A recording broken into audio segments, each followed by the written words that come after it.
What's up, boys and girls? It's your boy, Randy Boy!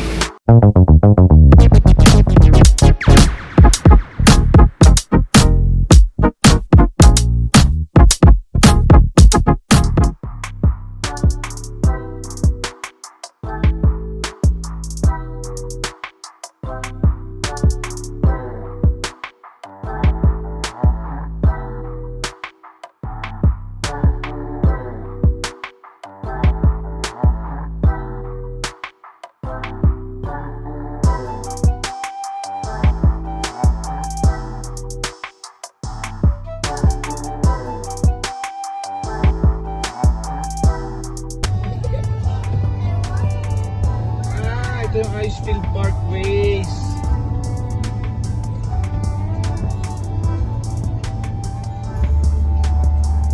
Dito yung sasakay ka ng malaking truck yung gulong.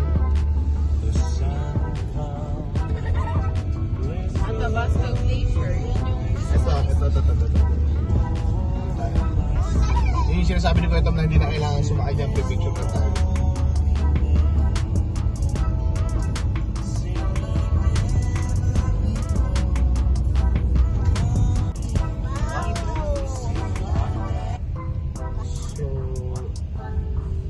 Tunaw po ang glacier ngayon, boys and girls. Pero dahil libre naman ang pagpunta dito at makikita nyo doon,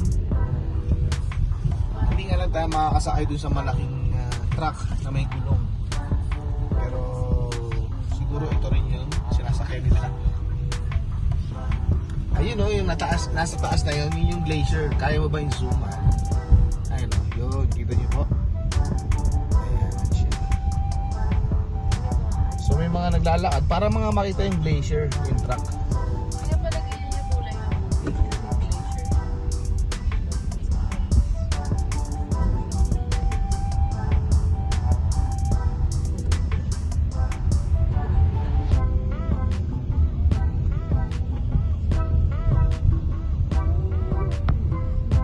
Sakto may washroom din siya.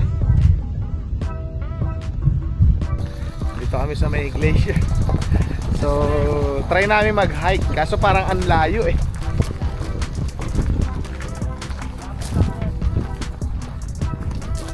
Malamig siya, no? Malamig yung hangin. Kasi nga siguro dahil sa yelo na hindi natutunaw all year round.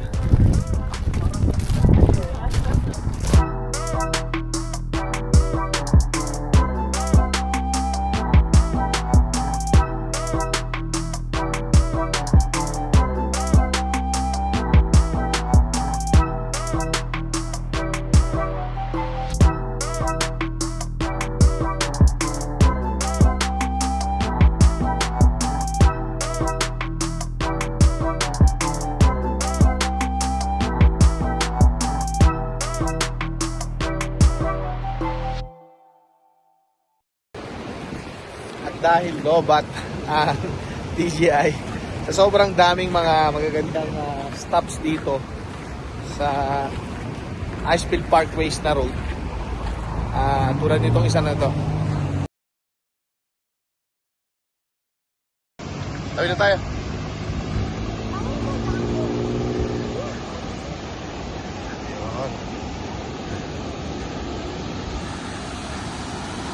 Ayan siya.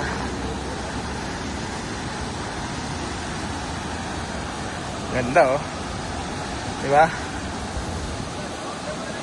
Meron pa mga tao dun sa taas. Ayun.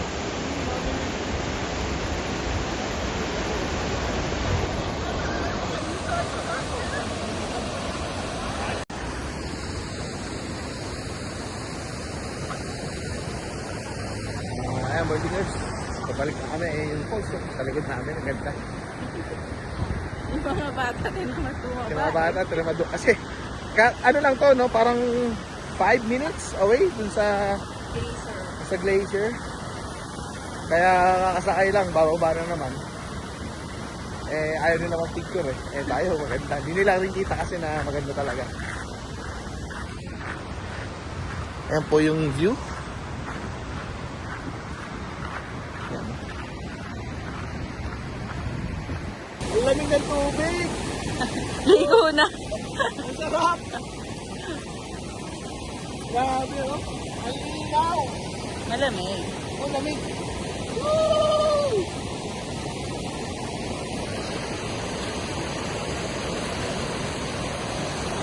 Yan mo.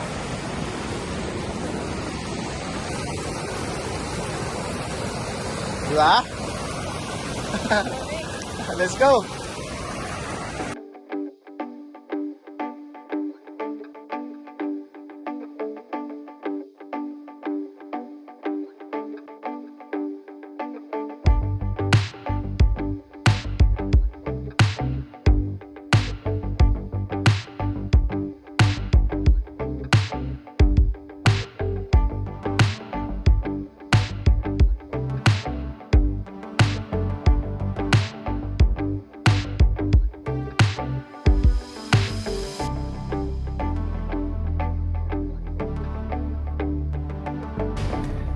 Boys and girls, andito kami sa may San Juan the Falls. San Juan Falls.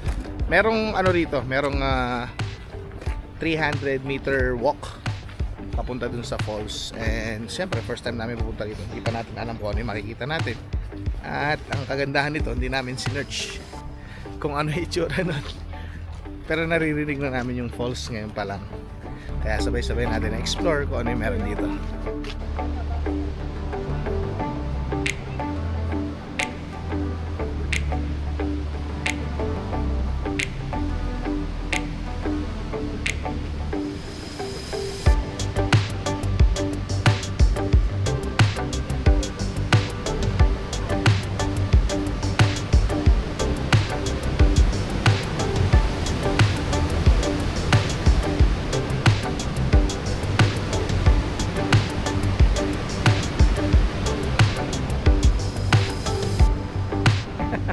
Dito tayo mas mababa eh.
Ewan ko naririnig yung ano ng falls, no? Pero ang lakas niya.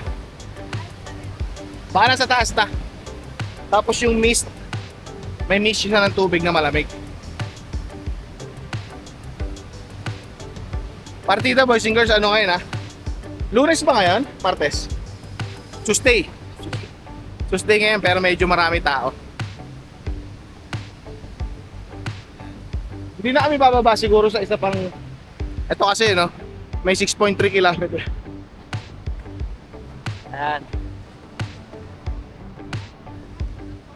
So, akit na kami and doon naman tayo sa next destination. Pwede ka rin pala dito kumain, no? Boys and girls, ayan, no? Ayan. Nawiwi si Naomi. So, Paunahan na lang pag weekends. Ay, may washroom sa dulo. Ay, hindi ko alam kung washroom yun. Tingnan natin.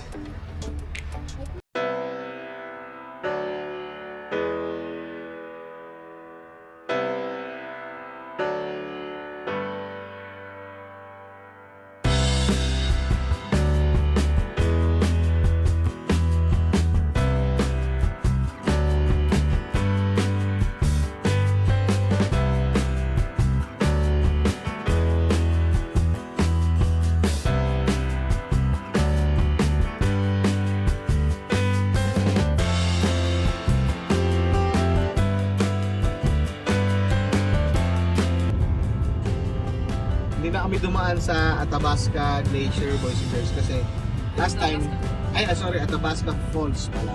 Kasi last time nakapunta na kami doon.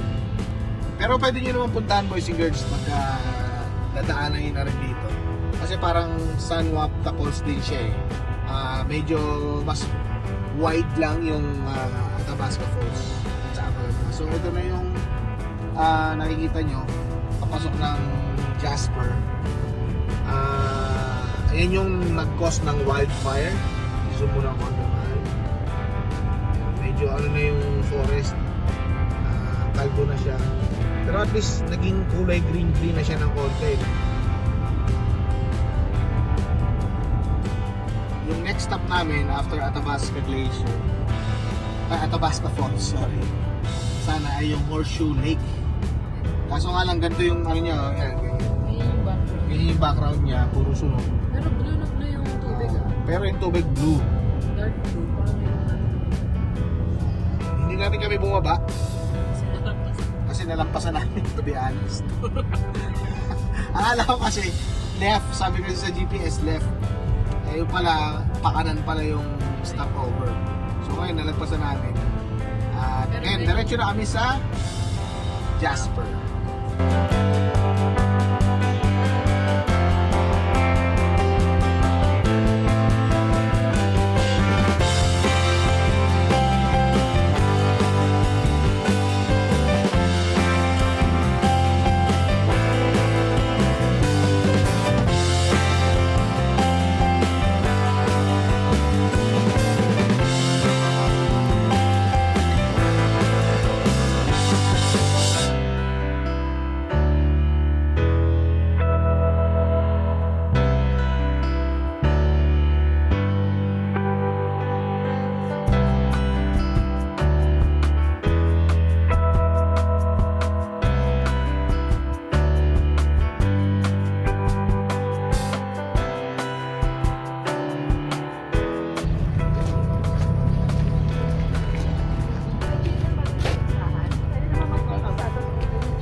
Okay, andito na kami sa may downtown Jasper, boys and girls. At sinimula nung umalis kami ng ano oras? 9? 9 lang. Ng 9 ay nagbaon naman kami ng isang rice meal. Kaso nga lang di pa kami nagla-lunch. So ang oras ngayon ay 3:38 na. 3:40. Kaya ngayon ay kakain muna kami bago namin i-explore etong Jasper. Saka mainit din. Mainit din. Magsisilong muna kami. Uy, Boss Yumir, Hilario, shout out. Madam Len, may nakita ako motor nyo rito.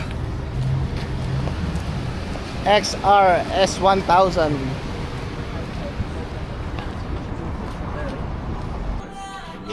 Waiting na lang sa pizza, boys and girls. At ang secret technique, huwag mawawala.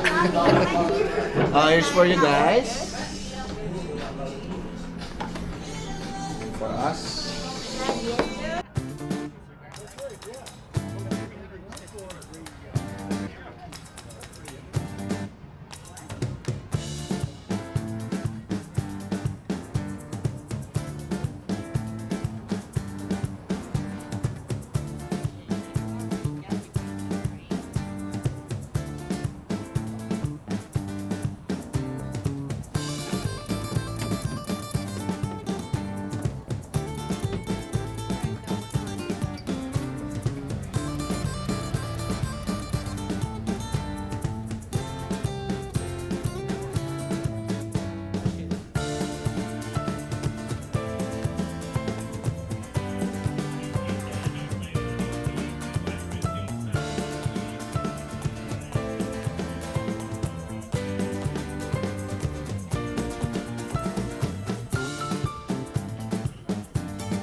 dahilan siya ng camper.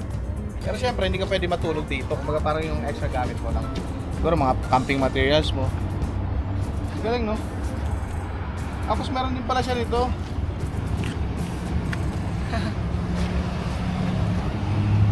Let's go. Hi guys, so today we are in Jasper waiting for my dad. I don't know where he is right now. A Canadian accent in Philippines. Isa pa. Ayusin mo, tingnan mo yung sarili mo. Yan. Go. Hi guys, so today I am in Jasper waiting for my dad. But I think we are going to the hotel today. I don't know where the hotel is, but I think we are gonna pick some hotel. Basta. Okay. Salita ka. So I'm about to go to the flowers here.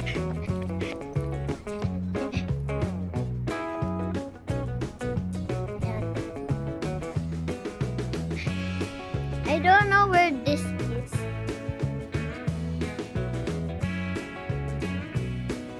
Say hi. Hello. Hi. Okay. Bye guys. Ano? Bye guys. So I am gonna go to the flowers because they are so beautiful. So look at it. And I was waiting for my dad. I don't know where he went, but we are waiting and then sitting. And we are in Jasper. I think there are some more flowers here. I don't know where this is. Guys, go put in the comment what this thing is. I don't know that. But me and my brother and my sister and my mom is just sitting waiting for my dad. So bye guys.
Shoutout kay Ate Lot at kay Kuya Ray, TGP, tagapagpagaling ng Pilipinas. Pero dito grocery siya. Tingnan natin. Kuha ka ng small cart.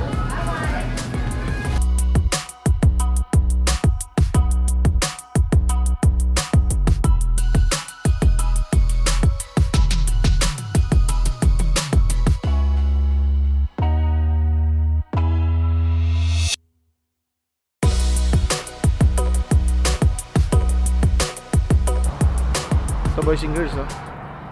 Yung nasunog or nagkaroon ng wildfire, I think 2 years ago. So ngayon naman may mga green na siya. Ayan. Hindi siya tulad nung una na talagang kulay brown siya lahat. So pabalik na nga pala kami, boys and girls, at hindi na ako nakapag vlog nung nagpagasolina ako. Pero ngayon ang oras ay 6:30. So pabalik na kami sa Rocky Mountain House. Pero bago yon, may dadaanan pa kami yung kaninang Horseshoe Lake, daanan namin.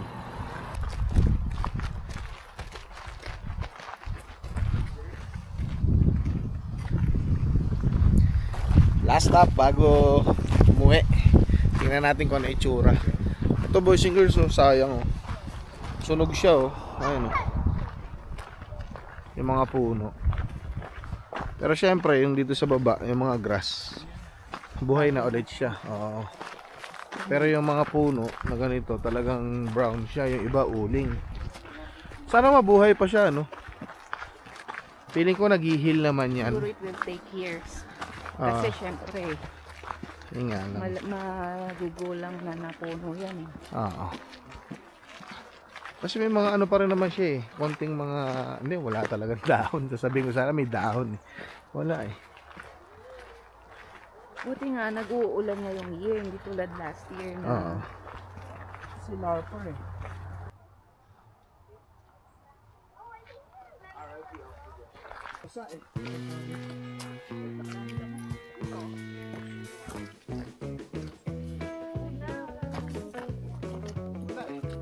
Basta, ang dami lamok. Nasaan? Paano siya naging lake? Eh, hindi, aakit ka pa dun, oh. Ross, baka malaglag ka. Ano yung ano mo yan? Oo. So, wala. Basa. May nagsuswimming. Baka ayun siya. Mag-outro, share, hit the like button. Ayun ba? Oh, yan na yun. Iikot lang na ganun. The subscribe button. Oy, Jimmy, ano ba yan?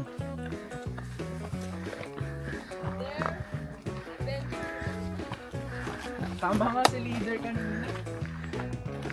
Tara. Naomi, it's okay. So, ito siya. Ayan. Sobrang hidden spot. Actually, meron pa yan doon sa taas. Kaso nga lang, since siguro nga maulan, ano, yan yung tubig. Pero yung mga nagsuswimming doon, ano, boys and girls. Malayo pa yung lalakarin mo. Oo. Kaso nga lang yung dadaanan nga sana natin, may tubig. Would not Eh no, sa bato. So, tara na. Day na ni Ano, masaya abang ang birthday mo? Masaya. Hindi ka mag-outro. Ayun. Sige. Let's go, retreat.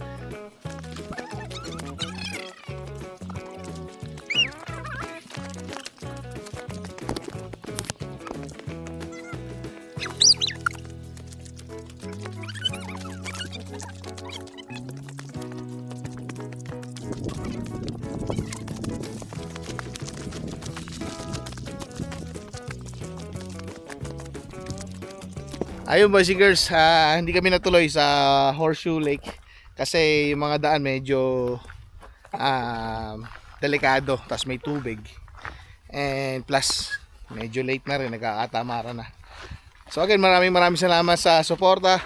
Don't forget to hit the like button, share, and subscribe dito sa Randy Boy channel natin. Ingat kayo lagi, boys and girls. Bye! Bye! God bless!